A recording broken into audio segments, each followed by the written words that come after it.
saudara, kami percaya jejakmu sungguh sempurna. Jejakmu adalah firman yang hidup. Firman Tuhan yang akan kami baca adalah jejak-jejakmu yang kau tinggalkan bagi kami, untuk kami dapat mengikuti dan dituntun oleh firman Tuhan, sehingga kami boleh hidup menurut kehendak. Ajar kami Tuhan mengerti kehendak dan menyenangkan, memuaskan hati. Berbicaralah kepada kami ya Bapa, kami siap mendengar. Di dalam nama Tuhan Yesus Kristus kami berdoa. Haleluya. Amin. Silakan duduk kembali. Salam. Puji nama Tuhan, saudara-saudara. Kita bisa kembali bersama-sama dalam ibadah. Puji Tuhan, saya boleh mendapatkan kekuatan baru dari Tuhan. Sudah sekian lama tidak bersama-sama dengan saudara oleh karena sakit penyakit yang saya alami, dan puji Tuhan, saya percaya hari ini saya ada oleh karena rencana-rencana Tuhan yang belum tergenapi, sehingga kita bisa bersama-sama beribadah. Sekalipun saudara beribadah dari rumah masing-masing, biarlah saudara menerima berkat kebenaran firman Tuhan. Pagi hari ini, firman Tuhan dari satu nas firman Tuhan yang sudah terbiasa kita dengar dan mungkin sudah biasa kita baca, mungkin juga kita menghafalnya. 1 Korintus pasal yang ke-10 ayat yang ke-13. Mari kita membaca bersama-sama. Saya akan membacakannya, saudara mengikuti menyimaknya dengan Alkitab saudara masing-masing. 1 Korintus pasal 10 ayat 13. Puji firman Tuhan demikian. Pencobaan-pencobaan yang kamu alami ialah pencobaan-pencobaan biasa yang tidak melebihi kekuatan manusia. Sebab Allah setia, dan karena itu Ia tidak akan membiarkan kamu dicobai melampaui kekuatanmu. Pada waktu kamu dicobai, Ia akan memberikan kepadamu jalan keluar, sehingga kamu dapat menanggungnya. Amin. Demikian firman Tuhan. Saudara-saudara yang kekasih, saya tahu dalam situasi sekarang pandemi COVID-19 yang sekarang ini begitu luar biasa, ya. Ayat ini mungkin bagi kita menjadi tanda tanya besar. Apa iya pencobaan ini pencobaan biasa bagi kita? Apa benar pencobaan ini adalah pencobaan yang tidak melebihi kekuatan kita? Ada banyak saudara-saudara kita yang dipanggil Tuhan, ada banyak yang sakit, ada yang banyak kedukaan, ada berbagai macam dan sakit penyakit yang kita alami. Apakah iya Tuhan memberikan pencobaan ini pencobaan biasa? Saudara-saudara yang dikasihi Tuhan, ketika saya membacakan firman Tuhan ini, saya percaya bahwa firman Tuhan ini masih relevan sampai hari ini. Saya percaya bahwa firman Tuhan ini masih ya dan amin. Apa yang dikatakan firman Tuhan sungguh sempurna sepenuhnya. Kita belajar di sini dikatakan pencobaan-pencobaan yang kamu alami ialah pencobaan-pencobaan biasa yang tidak melebihi kekuatan manusia. Itu hal yang pertama, bahwa pencobaan yang Tuhan izinkan bagi kita adalah pencobaan yang masih manusiawi. Manusiawi dikatakan. Kedua apa? Pencobaan-pencobaan biasa.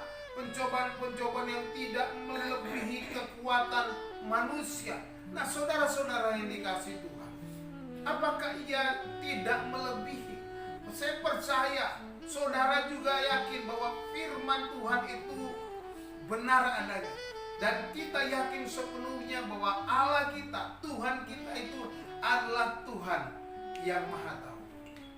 Seperti kita nyanyikan tadi, Engkau yang lebih tahu cara untuk membuka Tuhan tahu apa yang kita alami.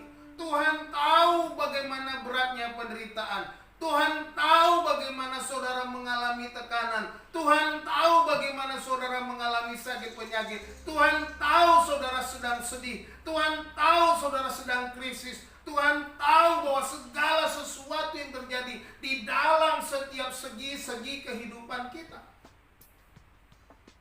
Dan itu dikatakan tidak melebihi kekuatan.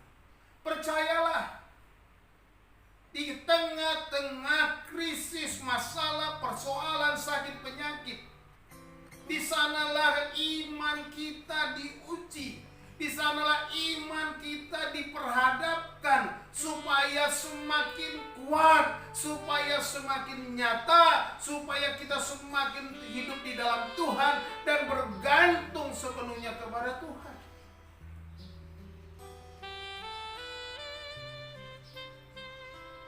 Saya percaya apa yang saya alami tidak melebihi kekuatan saya. Ketika saya menghadapi semua itu, saya menyerahkan hidup saya kepada Tuhan. Saya percaya sepenuhnya apa yang terjadi dalam hidup saya, kesakitan, bolak-balik masuk rumah sakit, dirawat, dan bahkan ketika dirawat mengalami tekanan yang betul-betul sakit. Tetapi saya percaya itu tidak akan melebihi. Ketika saya mengalami itu, saya yakin saya bisa melewatinya, saya bisa mengatasinya, saya akan menghadapinya. Karena apa? Segala perkara dapat kutanggung di dalam Dia yang memberikan kekuatan kepadaku, yaitu Kristus Yesus sendiri yang memberi kekuatan. Filipi 4 ayat 13. Itu yang saya pegang. Dan ketika saya berdoa menurut firman Tuhan. Saya percaya Tuhan, saya kuat, saya mampu sebab Engkaulah kekuatanku, sebab Engkau yang memberi kekuatan, sebab Engkau yang memampukan aku. Katakan itu ketika engkau sedang payah, ketika engkau sedang dalam kesulitan, ketika engkau sedang dalam sakit penyakit. Percayalah, imanmu akan naik, naik dan terus naik lebih tinggi. Seperti Raja Wali yang terus terbang tinggi mengatasi badai. Inilah yang Tuhan mau dari hidup setiap orang percaya. Supaya kita lebih kuat, stronger than everything. Kita timbul menjadi pemenang. Sebab Allah kita, Allah yang pemenang, yang tidak pernah gagal. Katakan amin. Saudara-saudara kasih. Jadi pencobaan ini adalah masih pencobaan manusiawi.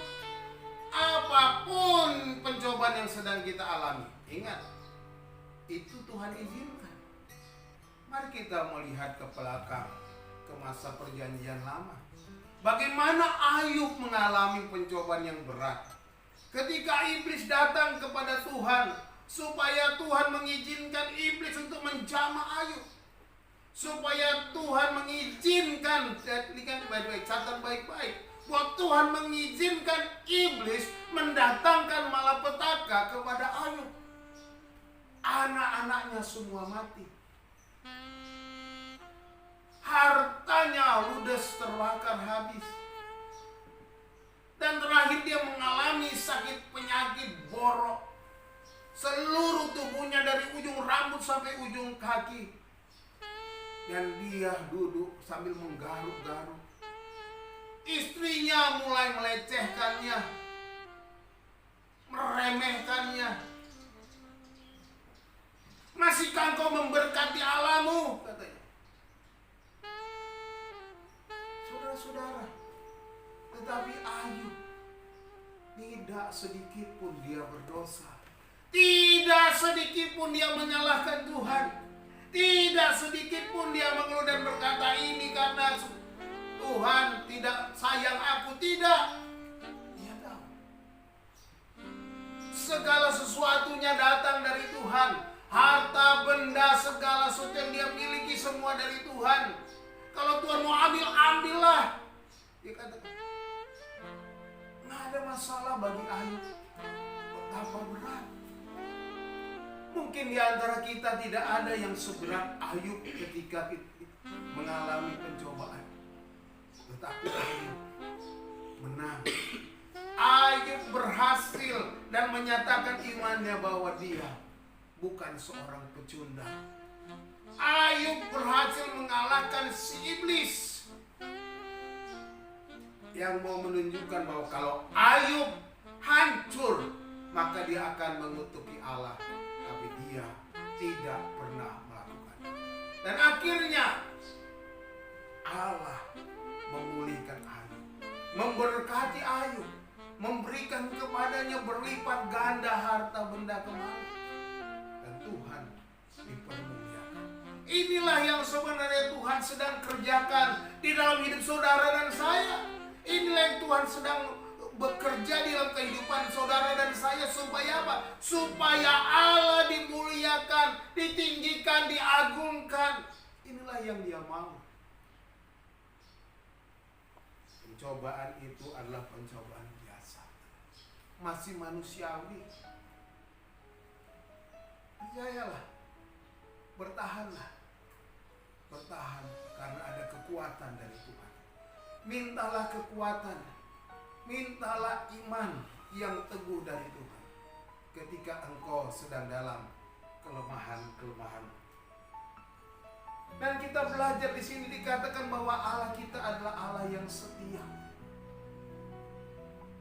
Di mana dikatakan, sebab Allah setia dan karena itu Ia tidak akan membiarkan kamu dicobai melampaui kekuatanmu.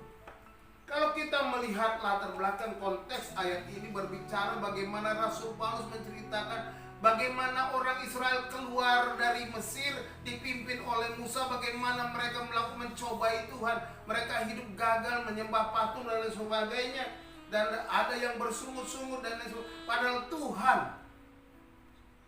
memelihara mereka, menyertai mereka dengan tiang awan pada siang hari, dengan tiang api pada malam hari. Tuhan memberi mereka makan mana roti yang sama. Tuhan memberikan mereka minum dari gunung batu yang sama, yaitu Kristus Yesus. Saudara-saudara, bukankah kita ada sebuah perjalanan menuju kepada rumah Bapa yang kekal? Ini adalah perjalanan kita. Jangan kita bersungut-sungut seperti orang-orang Israel dalam perjalanannya. Bukankah Allah yang sama yang memelihara hidup kita? Allah yang sama yang memberikan makanan, minuman bagi kita. Itu sebabnya Yesus berkata, janganlah kamu khawatir akan hidupmu, apa yang kau makan, apa yang kau minum, apa yang kau pakai. Semua itu dicari oleh bangsa-bangsa yang tidak mengenal Allah. Tetapi engkau, Yesus berkata, sesungguhnya Bapamu yang di sorga tahu bahwa kamu memerlukan semuanya itu. Allah itu baik, Allah itu setia. Dia setia, itu sebabnya Dia akan memberikan kita jalan keluar. Dia akan memberikan kita kekuatan untuk dapat menanggung. Dia akan memberikan kita kemampuan. Dia setia. Artinya Dia tidak akan pernah meninggalkan kita dalam kesengsaraan kita. Dia tidak pernah meninggalkan saudara dan saya dalam kepahitan, dalam kesakitan, dalam penderitaan, dalam berbagai macam tekanan yang sedang dihadapi. Allah itu setia. Kalau Dia setia, Dia tidak pernah meninggalkan. Manusia bersahabat bisa berubah setia, meninggalkan kita. Teman kita bisa meninggalkan kita. Orang-orang yang tadinya dekat dengan kita bisa saja meninggalkan kita, melupakan kita. Ketika kita jatuh, orang-orang mulai menjauhi dan meninggalkan kita sendirian. Tetapi Tuhan setia. Dia tidak akan pernah meninggalkan siapapun yang dikasih. Amin. Saudara-saudara, dikatakan Allah itu setia. Karena itu Ia tidak akan membiarkan kamu dicoba. Ia tidak akan membiarkan kamu dicobai melampaui kekuatanmu. Tuhan sudah ukur kekuatan kita. Tuhan sudah ukur sampai di mana kita akan bertahan, dan di sana Tuhan akan bertindak. Tuhan sudah tahu detik-detik, saat-saat waktu, momen di mana kita memerlukan rentangan sayapnya untuk menampung kita, menangkap kita, supaya kita kembali diangkat bersama-sama dengan terbang tinggi. Inilah yang dilakukan Tuhan kepada setiap kita, hari lepas hari, waktu demi waktu yang kita jalani. Dia nggak pernah tinggalkan, Dia setia bersama kita. Jejak Tuhan sungguh sempurna. Dia meninggalkan jejak. Ini adalah jejak Tuhan yang ditinggalkan bagi kita.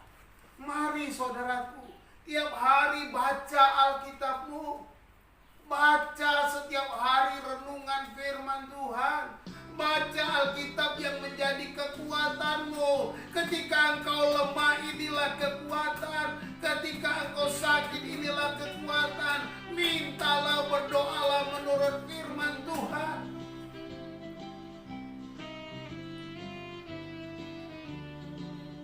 Tuhan akan memberikan jalan keluar.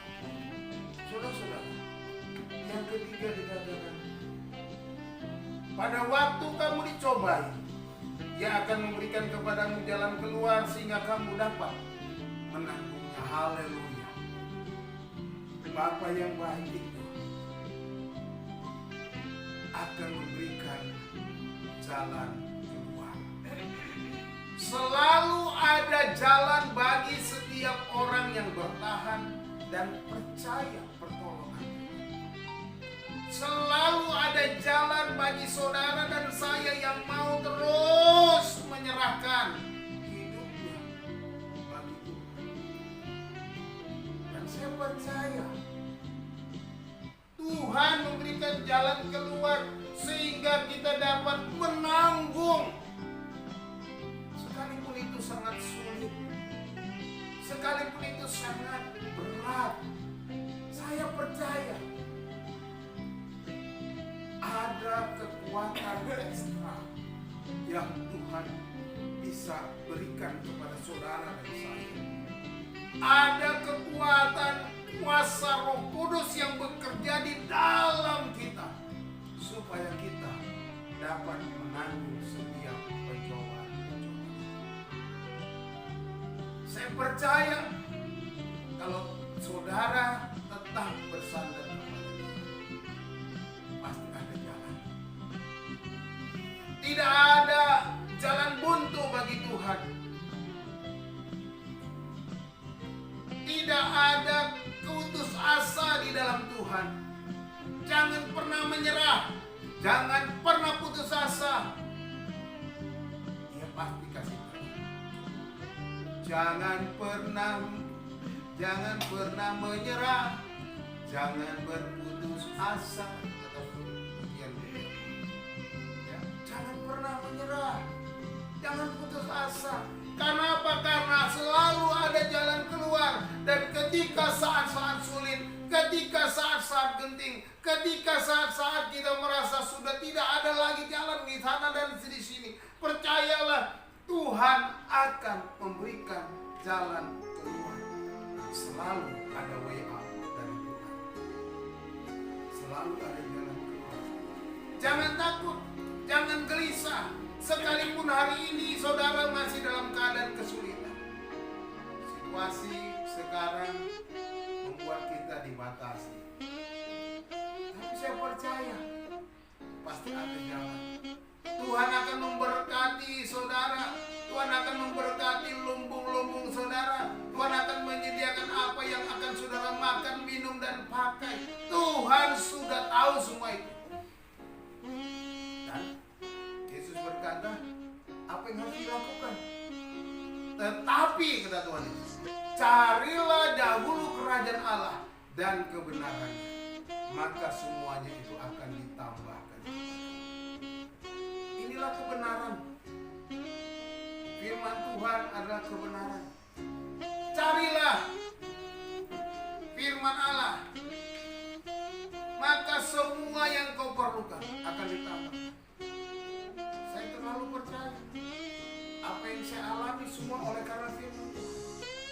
Karena apa yang saya baca dalam Alkitab, dan itu saya percaya akan terjadi dan terjadi. Karena firman Tuhan itu ya dan amin. Saya percaya sepenuhnya. Dan saya menjalani hari-hari saya oleh karena firman Tuhan. Kalau bukan Tuhan, saya sudah gak mampu. Saya sudah gak dapat bertahan sampai hari ini. Saya mungkin sudah tidak akan ada dalam panggilan ini kalau bukan karena Tuhan. Saya bisa ada sampai saat ini oleh karena apa? Karena firman Tuhan yang ada buat saya, yang terus menguatkan. Ketika saya berdoa, apa yang saya dengar dari Tuhan? Firman Tuhan. Ketika saya berdoa, saya ucapkan firman Tuhan. Saya berdoa, saya ajarkan semua keluarga saya, istri saya, anak-anak saya. Kalau berdoa sekarang ini, berdoa firman Tuhan saja. Katakan firman Tuhan, ucapkan firman Tuhan. Supaya apa? Supaya firman Tuhan itu terjadi dalam kehidupan kita. Karena firman Tuhan itu berkuasa.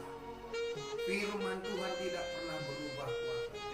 Dan firman Tuhan akan melakukan apa yang dikatakannya, dan tidak akan pernah kembali dengan sia-sia, tetapi akan melakukan apa yang Tuhan perintahkan. Itulah yang janji firman Tuhan katakan. Oleh sebab itu, kalau firman Tuhan berkata pada hari ini Dia akan memberikan jalan keluar, maka akan ada jalan keluar. Percayalah, Tuhan tak pernah ingkar janji. Tuhan setia. Tuhan Yesus memberkati saudara. Shalom. Kita berdoa.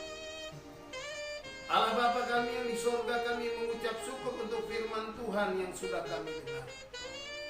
Terima kasih untuk kebenaran-kebenaran-Nya Tuhan. Biarlah ini menguatkan kami dan menolong kami untuk bertahan, untuk muncul sebagai pemenang-pemenang. Oleh karena Allah itu setia, Allah itu ada di dalam kami dan memberikan kekuatan ekstra bagi kami untuk menanggung beban, untuk menanggung pencobaan. Terima kasih Tuhan untuk firman Tuhan yang sudah kami dengar. Biar Roh Kudus sendiri menguatkan kami sehingga kami dapat bertahan. Di dalam nama Tuhan Yesus Kristus kami berdoa. Haleluya. Amin.